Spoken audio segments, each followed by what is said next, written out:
What's good, YouTube? This video is going to be about how to tell if a guy likes you or how to tell if a guy is interested by his contact frequency. Before I start, I just want to let you all know that I'm doing a giveaway. For every 10 signups I get into the Y Sisterhood, I'm giving away one free hour-long consultation. Current members are already enrolled, of course, and if you don't win a consultation but you need one, you can schedule that at girltalkwithguys.com. Now on to this topic. So I got a question from somebody. They said, can a guy be interested in you but not communicate much? What is he trying to achieve by not talking or texting much? Short answer, not a damn thing. He's not trying to achieve anything. He's just trying to let you know he's available and get you to come over to him. Guys like this are fishing. And fishing is an analogy that a lot of people understand. You throw a reel in, you let it sit. Well, I don't know a bunch. I'm not a fisherman, so maybe I'm getting the tools wrong. A reel, or what's the floaty thing?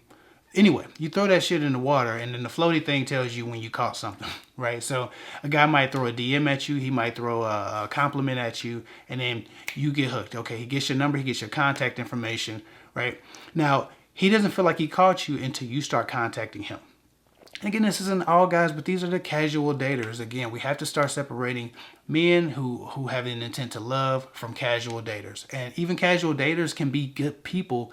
They just don't have an intent to love, right? So we have to start, everybody's not just good or bad. You bite, right?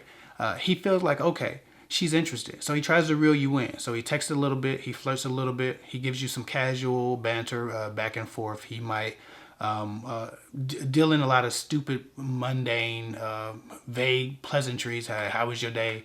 What you doing? WYD. All of those things.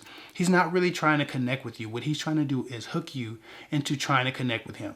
If he can get you to start chasing him, then he understands that now he has the leverage and he has freedom to say and do most of what he wants. And again, this is not as strategic and planned out sometimes as it sounds. Some guys are just naturally doing this because they don't really value women for themselves right now. They don't have a spot for a woman in their heart right now, but they do have a spot for a woman in their bed. So it's not even malicious. It's not even malicious. They're just trying to figure out who's around. Like they're trying to catch something. And you know, it happens. People are out here being very casual, women included. It's not just men, women included. And they're trying to find somebody that they can cuddle up with, especially during quarantine. Anybody willing to have a visitor, they're trying to figure that out. Or they're just trying to collect and store their visitors, almost like squirrels store nuts for the winter. They're trying to store their visitors, store their dates so that when we finally can come outside, they can hit a lot of houses real quick. So like I said, if a guy makes contact with you and he kind of gets you hooked, his whole point in not texting, not calling, not really contacting you very much, but waiting for you to send him a hello text or hey text or whatever you might send him. He's waiting for an opportunity to see your cards, to see where you stand, to see how excited you are about dealing with him. Once he gets that leverage, now he starts to deal with you in a more sexual way because he got you. It's almost like you bit. Now he's going to reel you in. He's going to flirt a little bit. He's going to give you just enough to keep you coming toward him and not the other way around, right? Because he doesn't have time. He's too busy collecting other prospects. So if a guy ever makes contact with you, comes on to you, or DMs you, and he appears to be interested for 1 day or 2 days or a week, and then all of a sudden you have to chase him down, yeah, you could have had a change of heart after a week, but a lot of times a guy who has a casual idea of relationships is only contacting you just enough so that you start contacting him and you start chasing him. I mean, it's the easier play. If I have leverage, if I'm sought after, if I'm the prize in a relationship, I don't have to do any work. If I don't want a relationship, then I can dictate the terms of that relationship, right? People play games of power. Not just men, women also. Women do this also. But anyway, people play games of power, and if you get sucked into that, you're going to end up chasing the wrong person. A lot of y'all are chasing the wrong guy right now. You wonder, how does this keep happening to me? It's because when a guy contacts you and he gets you a little bit interested in him, he has one decent conversation with you or one flirty text session back and forth, you get a little bit excited at the prospect of having somebody, and all of a sudden, you're calling him, you're contacting him, you're trying to figure out where he is.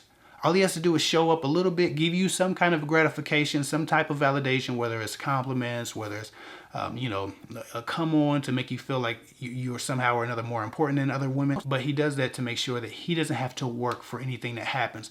It's almost like setting up a passive income. You hear business owners, if you study business or finance or YouTube it even, you hear them talk about passive income, cash flow, right? Easy money, right? Making money while you sleep. That's not a concept exclusive to finance.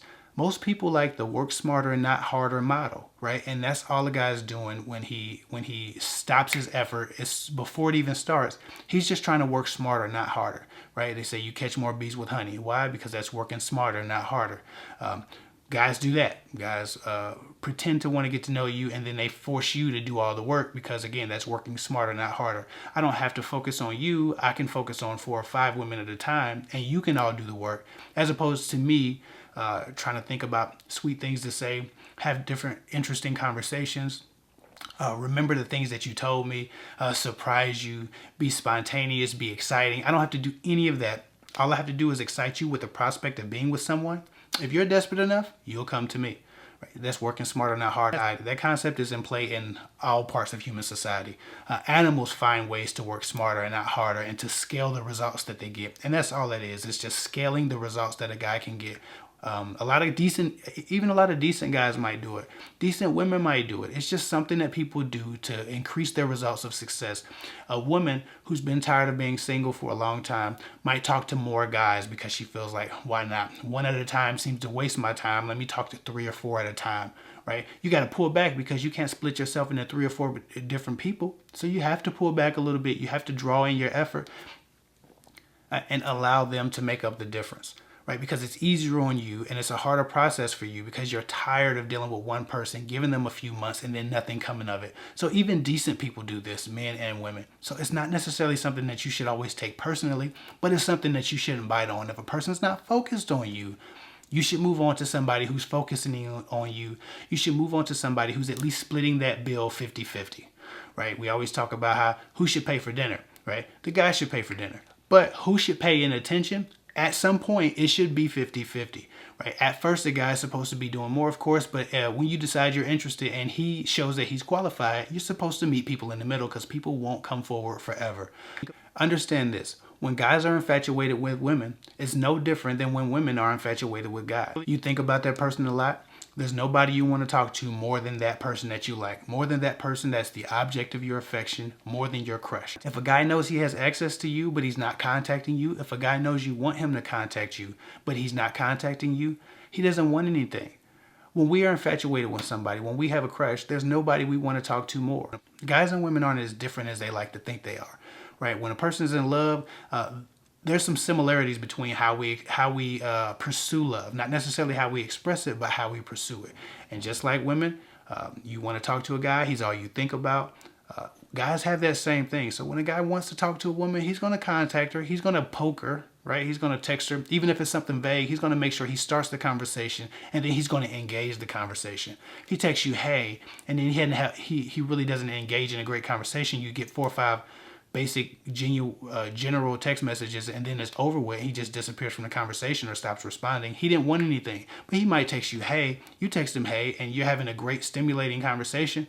First of all, it should be on the phone, but if you must text because your tongue is broken, I don't know, at least there's a stimulating conversation. There should be a back and forth of substance going on.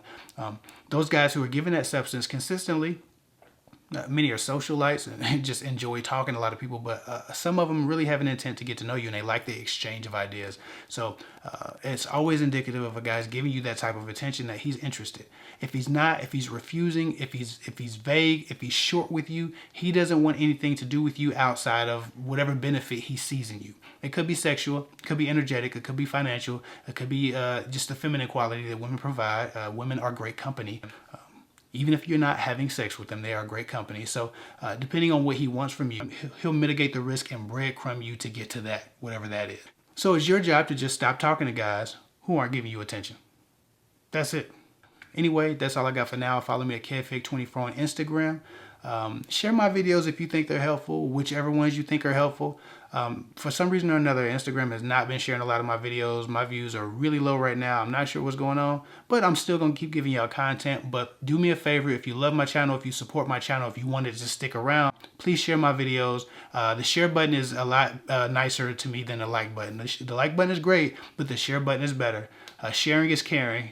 Anyway, I'll get with y'all later.